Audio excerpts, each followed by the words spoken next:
Hey, how's it going? Xander Fryer with Shit You Don't Learn in College, and today we're going to talk about 3 ways to learn anything better and faster than you ever thought possible.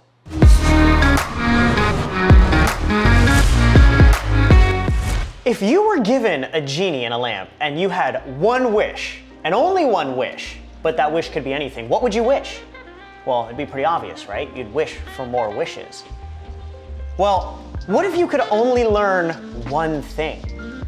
Jim Kwik, the brain coach for celebrities like Hugh Jackman and Will Smith, says that one thing would be you'd learn how to learn better and faster. That would be the most important thing to learn. But this is something that we're never taught in school. This is something that we're never taught in college, we're never taught in high school, we're never taught in elementary school. We're expected to learn math, we're expected to learn history, science, all of these different subjects, but we're never taught how our brain actually works, how to absorb, how to retain, and how to actually take that information and turn it into wisdom. So when we find ourselves disengaged in school and we're not learning something properly, and nobody told us how to learn, we end up with bad grades. We end up not succeeding. We end up getting held back or maybe told that we're slow. When I was in 2nd grade, I was actually told that I was the slow kid. I was told that I was not going to pass 2nd grade. But I was lucky enough to have a teacher that told me 2 things. She said, number 1, Xander, you don't have to be slow. If you want to be smart, you can be smart, but you have to work hard at it. And number 2, I'm going to show you how to learn, Xander. And it's because my teacher in 2nd grade taught me how to learn. Even though I was the slow kid in 2nd grade, I ended up passing 2nd grade. I ended up passing 3rd, 4th, 5th, 6th grade. By the time I got to middle school, I was taking math at the high school. By the time I got to high school, I was taking math at the local university. By the time I finished high school, I was done with all of my college engineering math classes. That's what happens when we're taught how to learn. And this would actually fix a majority of the problems that we face in society if we were taught how to learn at a young age. So today, I'm going to teach you the 3 things that you need to know so that you can learn everything better and faster than you ever thought possible. So the first way that you need to understand to actually learn better and faster is that learning is not about information, it's about transformation. Let me ask you this, have you ever read a book only to completely forget everything that you just read? You're like, oh my God, I just ran through that chapter or that paragraph or that book, and you're just like, what the hell did I just read? I literally have no idea, right? That's because learning is not about information. You can take in all the information, but it's not necessarily going to create memory, create retention in your brain. The NTI Behavioral Institute actually did a study on what it takes to actually retain information and turn it into wisdom. What they found is that between 5 to 10 and at most 15% of information is retained by the normal means of delivery, things like reading or lectures or at the very, very best, audio-visual presentations. 15% is going to be retained by means of delivery like this. But what they also found is that if you actually take the information and you turn it into actualized knowledge, meaning you take it and you implement it, you put it into action, retention goes up to all the way around 75, even 80%. So learning, one of the most important things around learning is not just to take in information. Information for information's sake is not good for anything. Knowledge is not power. Knowledge implemented creates power. I want you to think about this. If you were going to learn how to become a world-class swimmer, and you got the textbook by Michael Phelps. Somebody gave you the textbook, you read through the textbook, you study it for a month straight, and then you go jump in the pool. Are you gonna be a world-class swimmer the first time you jump in? Absolutely not! Of course not! You're gonna jump in and you're gonna flounder. So you just spent a month and you still suck at swimming. So if you really wanted to learn how to become a world-class swimmer, what would you do? You'd take this textbook, you would go through it as fast as you could, get the basics, jump right in on the first day and flounder and mess around, but then you'd get right back out, you'd go right back to the textbook and you'd go, why didn't this work? Oh, as I go through the textbook, I wasn't doing this with my hands, I wasn't doing this with my feet. So you jump back in and you do it again and you're a little bit better, but you still suck, right? So you jump back out, you go back to the textbook, and it's this iterative process that you go through, and by the time you're 30 days in, you're actually a pretty darn good swimmer. But it takes this iteration of transformation, not just information, to actually learn. So the second thing that I want you to understand when it comes to learning to make sure that you learn better and faster is that learning is state dependent.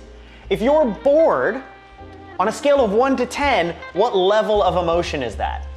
Somewhere right around a 0. Exactly. So you're not going to retain things very well if you're bored. And this is essentially what happens when you're in college. You're sitting in a lecture and you're just trying to absorb the knowledge, but you're bored out of your goddamn mind. You're never going to learn anything that way. So scientifically, the neural pathways in your brain actually thicken. It's scientifically proven that they thicken under heightened states of emotion. Anger, excitement, joy, frustration, all of the above. That's right, even the negative emotions will cause you to learn better. Think of a time when you went through a really negative experience, and I bet you can remember it very, very clearly, even though you might not want to. Emotion is what creates retention. So learning is actually state dependent. So there's several things that you can do to actually help this out. Number one, get up and move around. So if you're in a long lecture, you're going through a long training or a long workshop, get up, move around, get your body into it. So one of the most important things that I do is every 25 minutes, I'll actually get up and move or stand up and walk around. Even if I'm in a big workshop or something like that, I'm constantly moving to get the blood flowing and get my energy back. Number two, if you have to sit, make sure that you're in a good mental state. Literally close your eyes and imagine yourself being happy, excited to be there, not bored at all, ready to retain all of the information, take it all in, and what you're going to be doing with it later. It will put you in a different mental state. And lastly, change the way that you sit if you're sitting down. If you sit down like this, like you're bored out of your mind, you're going to be bored out of your mind. Sit up, take a big deep breath, roll your shoulders back, smile. It's weird, I know. Force yourself to smile, and you will force yourself into a state of joy, and you will actually retain better. And the last thing that I need you to understand when it comes to learning is that learning in your brain is a muscle. This is a process. Now there's a rumor out there that we only use 10% of our brain, and that reality is that's not true. We actually use 100% of our brain power, but the difference is why are there people that are so much smarter and better at retaining things than I am? Well, it's the same reason that there's fat people sitting on a couch not accomplishing anything, and there's people that can run ultra marathons. They're both given the same body, but one of them does nothing with it, is lazy with it. The other one works it out, stretches it, pushes it every single day to become bigger, better, stronger, faster. Your brain is the same way. It is a muscle, and if you do not work it, you will actually lose it. I want you to think about this. 15 years ago, how many people's numbers could you remember 15 years ago? I bet there were a lot, right? How many numbers can you remember today? Is it the same number or is it significantly less? What about destinations? 15, 20 years ago, I bet you could remember how to get to so many different destinations in people's houses 15, 20 years ago. Now, how many of your friends or family members' houses can you remember how to get to without your GPS? Probably not a lot.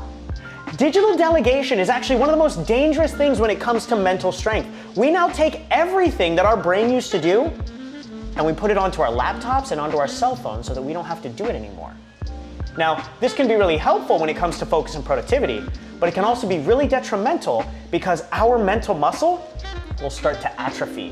There was actually a study in London that was done to taxi drivers. They actually measured the hippocampus of a handful of taxi drivers before they started driving. And after 4 years of driving, learning the streets, studying the ins and outs, and making sure that they knew every little thing, by the end of those 4 years, their hippocampus has actually grown about 20-25%.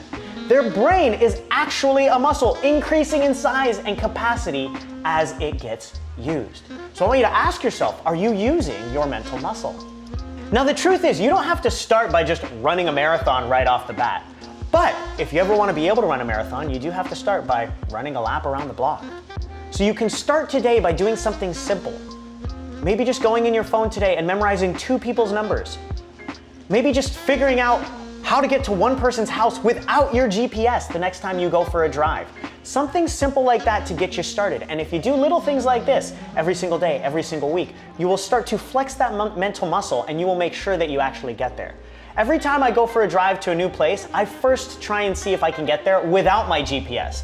Then when I get lost, I turn the GPS on and I start to get there. But the next time I go, I don't need the GPS because I was working my mental muscle to figure out how to get there and strengthening my brain. So I want you to understand that true human potential might be the only thing that is actually unlimited. And we all have this secret weapon between our ears that can allow us to accomplish all the things that we've ever wanted. But if we want to be driven and motivated and creative and accomplishing all these amazing things to have a bigger life with more money, more meaning, and more freedom, we gotta take care of that secret weapon. We have to learn to flex that mental muscle, learn how to use it and train it so that we can accomplish those things. Because if you don't take care of that space between your ears, you're gonna be stuck behind everybody else. I hope you liked this video. If you did, go ahead and hit like below and let me know that you enjoyed it. And if you have any specific topics that you want me to cover in the future, go ahead and comment them below as well. And don't forget to subscribe to our channel so that you never miss another great video.